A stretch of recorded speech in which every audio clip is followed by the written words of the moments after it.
Welcome to the Relevance Rapport, where we sit down with global industry leaders who are driving impact and shaping the future. Today, we're honored to welcome Don Peebles. He's the founder and CEO of the Peebles Corporation, a leading real estate investment and development company with a multi-billion-dollar portfolio of projects across the US. He's recognized as one of the most successful entrepreneurs in the US as well. And he's been recognized by Forbes as one of the top 10 wealthiest Black Americans. He's a political activist and also an author. And we're very glad to have him today. Welcome, Don. Thank you for having me.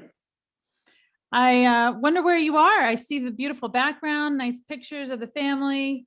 Where are you right now? I'm in my home office at my home in Coral Gables, Florida, which is a suburb of Miami. Amazing. It seems like a lot of New Yorkers are down in Florida right now. It seems to be the sixth borough. Yeah, for sure. I mean, I've lived down here since 1996 or 7 and have gone back and forth to different places for quite some time. So I've seen it grow. And I would say that the amount of New Yorkers that are down here is unprecedented, especially those who are in the private sector, in the real estate business and finance. So does it feel like, I mean, I'm up here still in the New York suburbs, but does it feel like you're seeing everybody from the city? Are you seeing a lot of people out and about, or is it different? Because, everyone's still in their home, right? So I don't know how social you can get.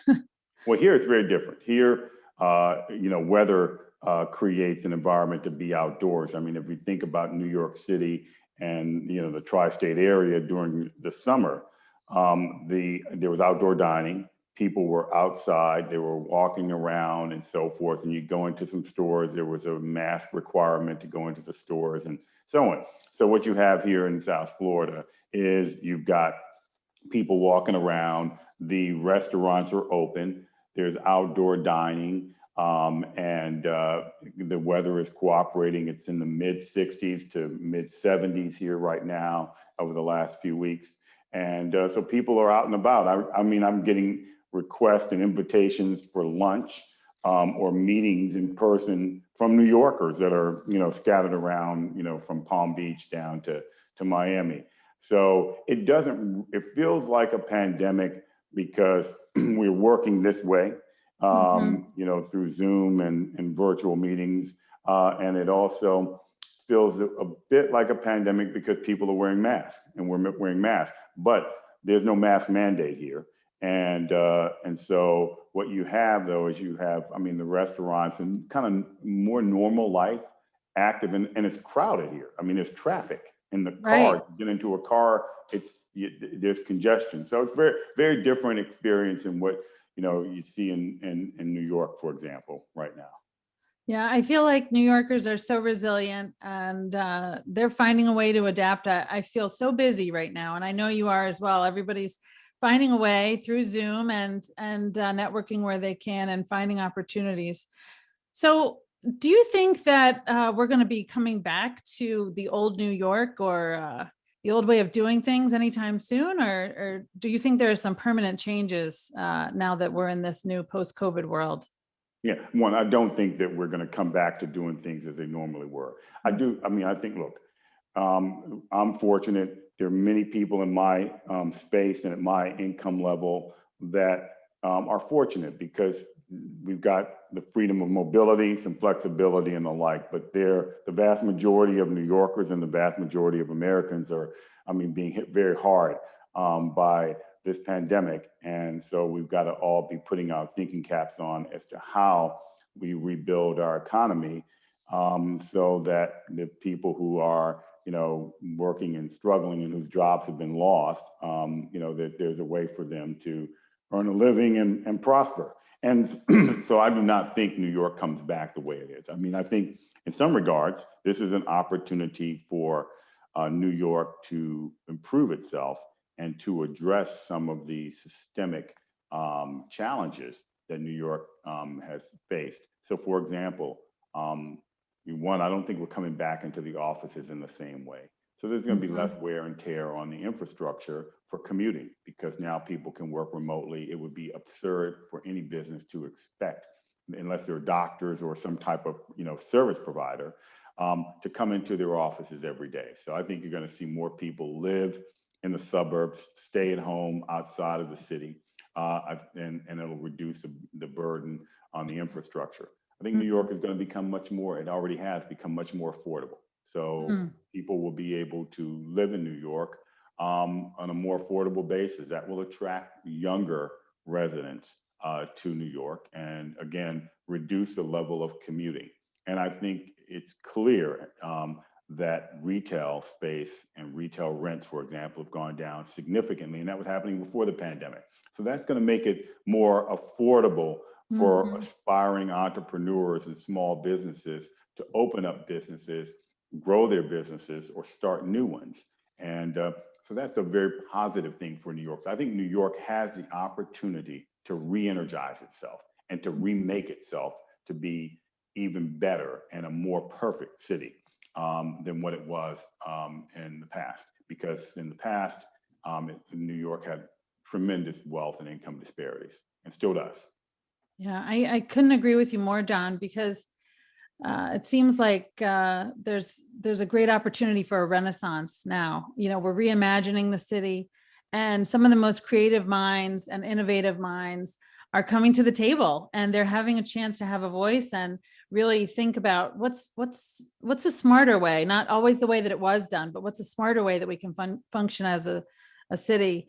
And I do think you're right. It does create a lot more opportunity for people who really, otherwise were priced out and pushed out. And so, one of the things that I love about working with you, Don, is you've always been a champion of minority and women-owned businesses. I mean, I remember when we first met, it was a main criteria for you. It was super important for you to understand and champion that, yes, you want to give opportunities to women like myself. I mean, the real estate industry, it's no secret. We don't really have a lot of women sitting at those tables. And we also don't have many minorities. And, talk to us a little bit about how you've really helped champion that. And on every project too, it's really impressive how you make sure that every single vendor partner and really everybody that you work with does have the same ethical backbone and try to go after making sure there's more equality. Yeah, well, I mean, look, I operate based on the country I live in, and this is a very diverse country, and the places I do business. And so, for example, New York City is 67% minority and 53% female. And so you have a tremendous talent pool with women and minorities, and they're very underutilized because if you look at the concentration of opportunities, they go to white men. And so as a result, I believe that is a business challenge as much as it is a political and fairness challenge. The solution lies within business people. And so if we as business people can assess the environment we're in and recognize the inequity, then we can start, doing things to change it. And so my view is that I want to draw from the largest pool of talent. So it's absurd to try to draw from a pool of talent that excludes women and minorities. And so the flip side, we see that as a very deep pool of talent. And so therefore we draw upon that. And our company has a goal going forward that all of our projects around the country, the $4 billion of projects we're working on, that a minimum of 35% of contracting goes to minority and women-owned firms who are immensely qualified. And I urge constantly my own colleagues in my industry to do the same thing. And one of the other things that we've done is we've launched a private equity fund to invest in minority and women developers, because women and minorities are severely underrepresented when it comes to the top levels of real estate developers. And it's basically because of access to capital. I mean, real estate is funded by private equity and venture capital.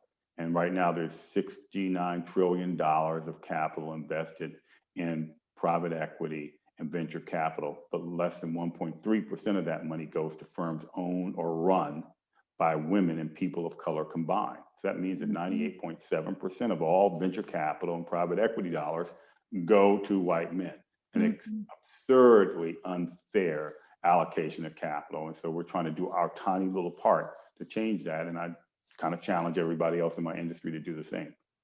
That's amazing. Incredible. So where are you seeing the new opportunities in development? What trends are you spotting? I know you've got a new club down there in Florida, and you're investing more in private clubs. Is that an area you see as an emerging trend overall? No, I mean, I relaunched my wife and I relaunched the Bath Club. The Bath Club is one of the old private social clubs. In fact, the oldest in the Southeast United States, founded in 1926. And when it was founded, it didn't allow African-American or Jewish members. I became the first Black member in 1996 and then bought it in 1998. So I built a luxury condo development on the project, continued to own the historic club, and kind of just really didn't do much with it, let the former members run it, and then do a venue facility. But we decided that it was time to revitalize it. And so we started working on it before COVID. And then when COVID happened, we felt, one, that it still was a good business model, and two, that we needed to, invest money so that we could do our part to create some jobs and economic opportunities. And so we did, hired a talented female-owned and run design firm to do the entire redesign of the property. And so we're doing this property. We relaunched the membership, and it's a kind of exclusively inclusive club and country club on the ocean, and it's done very well, and we're happy with that. But our bigger projects are in Los Angeles, downtown LA, and Boston, and Charlotte, North Carolina, which we're very excited about. And I see the future in real estate coming in a couple of ways. One, opportunistic, because there's going to be some significant stress in retail. And you can see it. You saw it before the pandemic, and you're seeing it now, where these malls are closing, many never to reopen, or they're going into foreclosure. Hotels are closing, never to reopen. Many will go into foreclosure. Office buildings are trying to figure it out. There's going to be a lot of stress there as well. So there's going to be some opportunistic areas on the larger scale. But ultimately, what the industry is going to need to do, and where I think people will get rewarded, the most, is by providing the products that are in demand and that are severely underserved. And so the number one is affordable housing. Number two, workforce housing. And number three, more affordable retail opportunities. And I think that the distress will will solve that issue about retail affordability. And I think people are going to live and work very differently. And so how to navigate that from a live and work experience, I think that's, again, another area of real estate. And so just like New York City is going to remake itself, I think there are other cities that are going to have to do the same thing.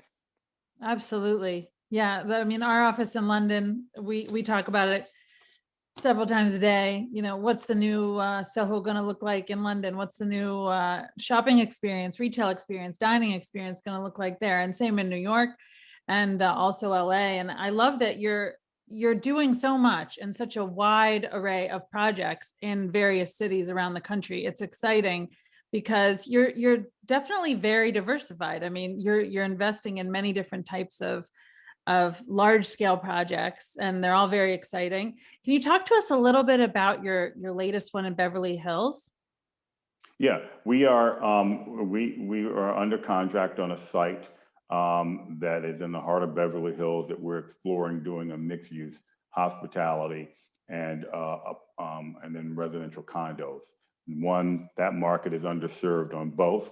And so we feel that, we'd be able to compete favorably. But I think what happens in California, in other major cities, in California is a good indication of this, and a good example is the artificial barriers that have been created to slow down development have served as the biggest impetus of driving up cost.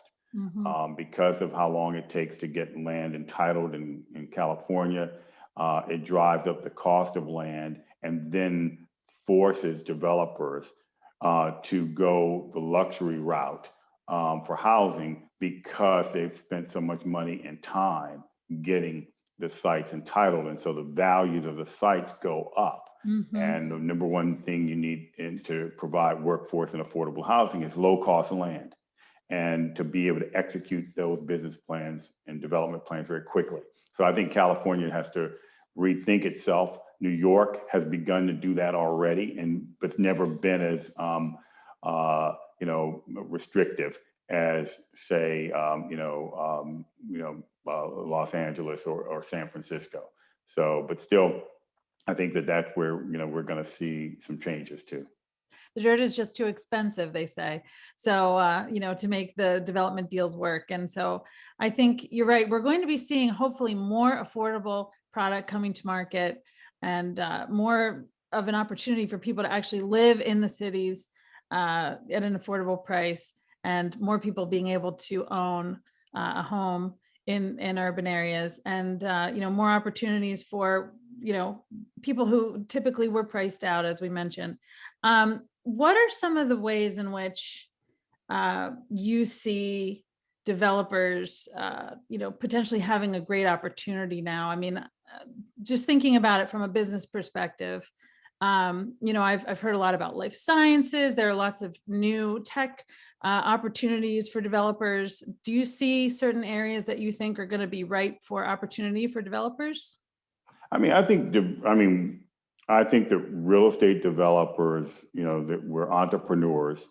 I was joking with my wife. We were watching a movie last night, and we were watching, actually, it was a television show, it was a Law and Order episode, and the bad guy, the villain, in fact, no, it wasn't Law and Order, it was the Equalizer, with Queen Latifah as the Equalizer. So you have this, it's a new television show, and the villain was a nightclub owner. And I was telling my wife, we were talking about the low barriers to entry as a nightclub owner. You come up with, find a location, et cetera. And I was saying, we were debating as to whether the barriers to entry were lower in the development business or in the nightclub business. And because there are low barriers to entry, especially if you have access to capital.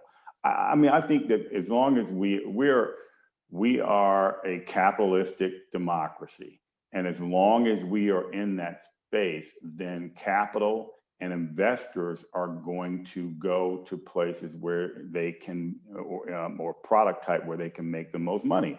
So, I think that we've got to look at, just like, the Walton family and Sam Walton, created the biggest fortune in the world providing quality products to the masses of people. And and he was able to do that by going and finding lowest cost products. And he did it by buying American by and large. So somewhat of a protectionist.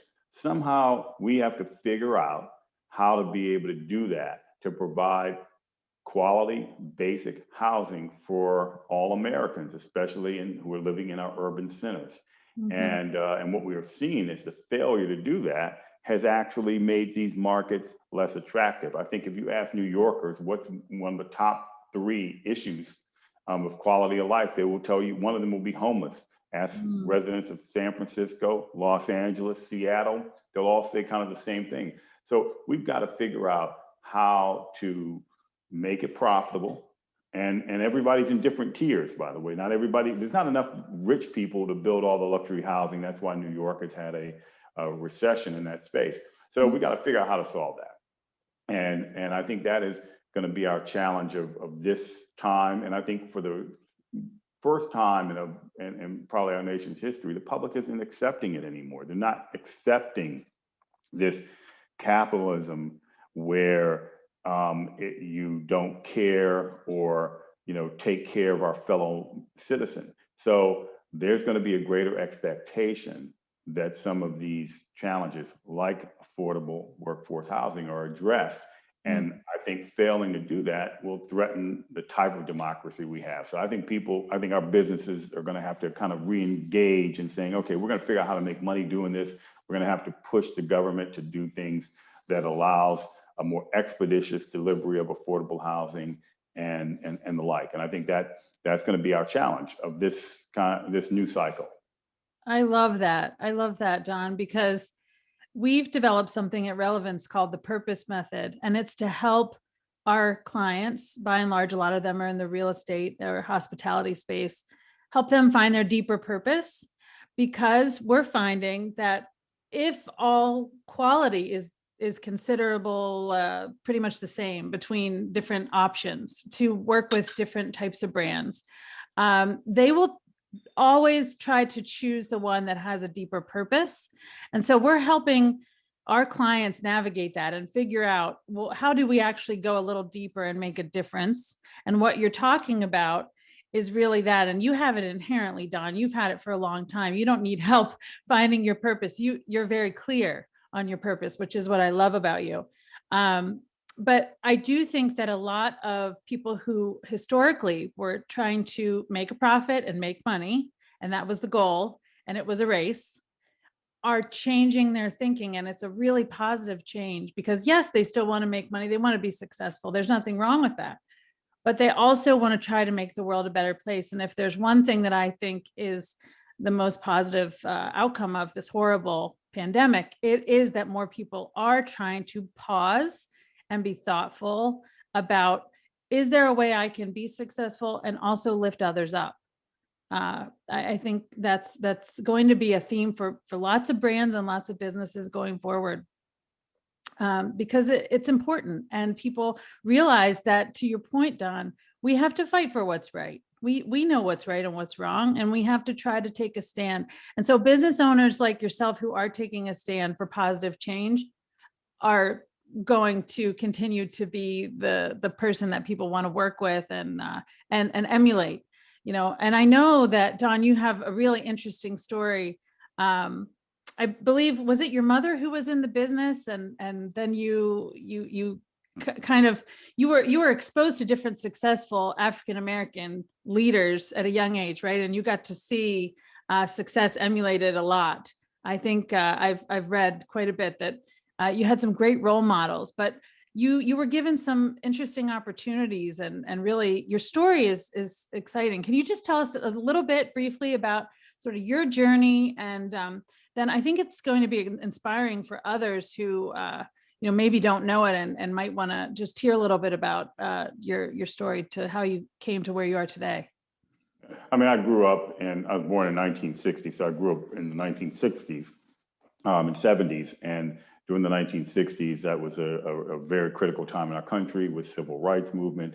And then the 70s were equal rights. So I grew up in a time of transformation in the country. But I grew up and was in my household and in my family, hard work was a given. And so I operated from the perspective that you needed to work hard to be able to, accomplish things, and that a sense of integrity, if you will, and a sense of having a moral compass was also, emphasized in my family, from my grandparents to my parents and my aunts and uncles. And my mother got into real estate when I was, 8 years old. So I became familiar with real estate very early. And then, I had uncles who were lawyers, doctors. So I had many of my relatives to kind of look at and emulate. And I initially was going to be a doctor. And I spent my last 2 years of high school working on Capitol Hill. I was a page on Capitol Hill. So I went to school at the Library of Congress. On the top floor of the Library of Congress, they had this school for pages. So I'd go there. My classes started at 6 in the morning. So I had to get up at 4:30, get to school by 5:45. And I went to school until 10:30, and then walked across the street to the Capitol, and then worked there until 7 o'clock. And I played sports and was on the chess team and so on. So I had extracurricular activities. But I got home normally about 8:30 or 9, and then had 2 or 3 hours of homework, and then went to sleep and got about 4.5 hours of sleep. So it taught me some time management, but also I got to see the lawmakers of our country. So, I got to know Tip O'Neill, who was a legendary Speaker of the House of Representatives, Ted Kennedy, and then many African-American members of Congress, as Congress began to be more representative of the country's demographics. I got to see that change as well. So I never operated from the perspective that there was any difference in terms of talent or expectation or ability to achieve. I did operate from the perspective that being a minority or a woman would make the road a bit more difficult to travel. But still, you're able, if you take that road, you're willing to work harder and try harder, then you'll get to where you want to go. And so that was kind of how I operated, and that's how I operate today. But I was never really driven as a kid. I wasn't driven by money. You know, I didn't want to. I wanted to be able to make enough money to earn a living and to create some wealth. But I was driven more by being able to do something. I wanted to do something that I thought would be impactful. And so I worked more for being able to be in a position of impact. And interestingly enough, when I I turned 20 in 1980. And so my early parts of my business career were in the 1980s. And that was an environment of greed and ridiculous consumption. And so, certainly, I saw that and was a part of that, but I tried to not operate from a perspective of greed, but a perspective of, still having a purpose. And I think that is what, has been able to propel me for, the 40-year career I've had in real estate. You really are transformative, Don. You're a transformer. That's the word that comes to mind when I think of you. You exemplify all the best qualities of a business leader, really, truly. Can I get a little bit personal? Can I get a little bit personal? Because it's the fun stuff. I know that you do a lot of speaking engagements, and they often talk about the surface stuff, but on the Relevance Rapport, we like to get a little bit deeper. What is the one thing that people don't know about you that they should?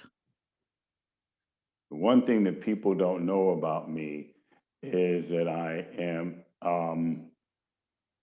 sentimental. I would say that I tend to be very sentimental. And I think people probably wouldn't expect me to be. That's amazing. Well, that's great. And I also did a little research. I think you told someone once you like to sing. Is that true too? Do you like to sing? I love music. In fact, had I done anything else, it would have been music. If I could have figured out a way to have been a transformer in music, I would have done it. I grew up in a part of my childhood I spent in Detroit, Michigan, when Motown was based there, and my best friend's father was the founder of Motown. So, there was a lot of excitement in music, but I love music from, across the board, from, jazz, classical. Frank Sinatra is my favorite, because his songs are, and Don Costa, who wrote them, are songs about life. And my favorite song is not My Way, but it's That's Life. Because I believe in, that, like Frank Sinatra said, like the song says, you're riding high in April, shot down in May, but you're going to change that tune when you're back on top in June. So I'm a big believer that in life, you're going to get knocked down.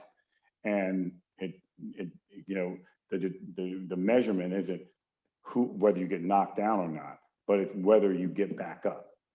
And then if you get back up, are you prepared to get back in there and keep fighting and keep pushing?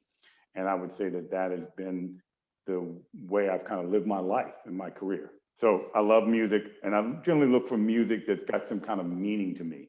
And so I tend to like, ballads. I tend to like songs about life and songs about conquest and setbacks, because I also believe that each setback is an opportunity in disguise. And if you look at it that way, you can get through a lot. So music kind of has, been a thing for me to help me get through, difficult times, and also to be inspired and to take a break. And so generally my morning routine is that I get up and have a cup of coffee, kind of meditate for about 15 minutes, and then get in the shower and listen to music and shave and get ready for the day. Amazing. Well, I think there is definitely a common theme of so many successful people in the business world having history in music. Music is so powerful and can heal. And also, I don't know if you know this about me, Don, but I used to be a jazz singer. And No, I didn't know that. yeah, so I was the singer for my university big band, and I had my own band, and I sang soul and jazz. And I often say that my ability to improv is very much a skill that I use today, because it's about quickly thinking on your feet, being able to pivot, adapt and pivot, adapt and pivot. Well, that's what you're doing as the chords change, as you're singing, right? And so, maybe that's why we get along so well, Don, because we've got a musical tie. I don't know. Yeah, absolutely.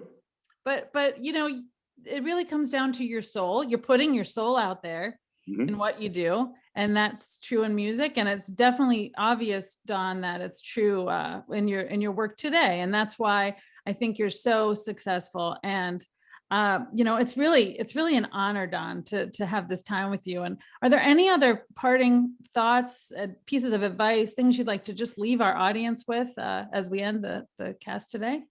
Sure. I mean, look, I've always been a dreamer, and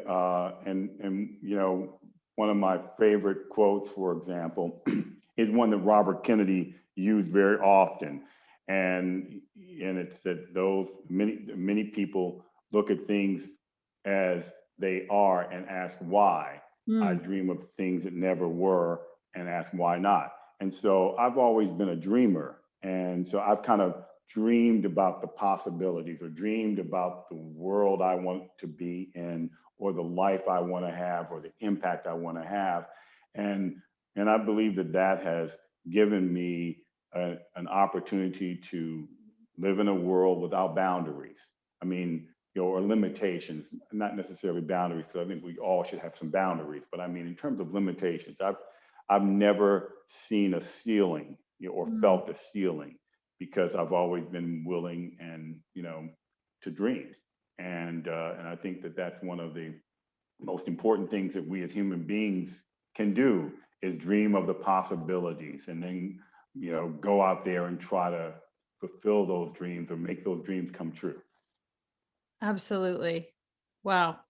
That's amazing. Thank you very much, Don. This was really a special treat. And I look forward to speaking with you again soon. And thanks to all of our listeners. I hope that you got as much out of this as I did. I felt like this special time with Don was really, really incredible. So thank you very much.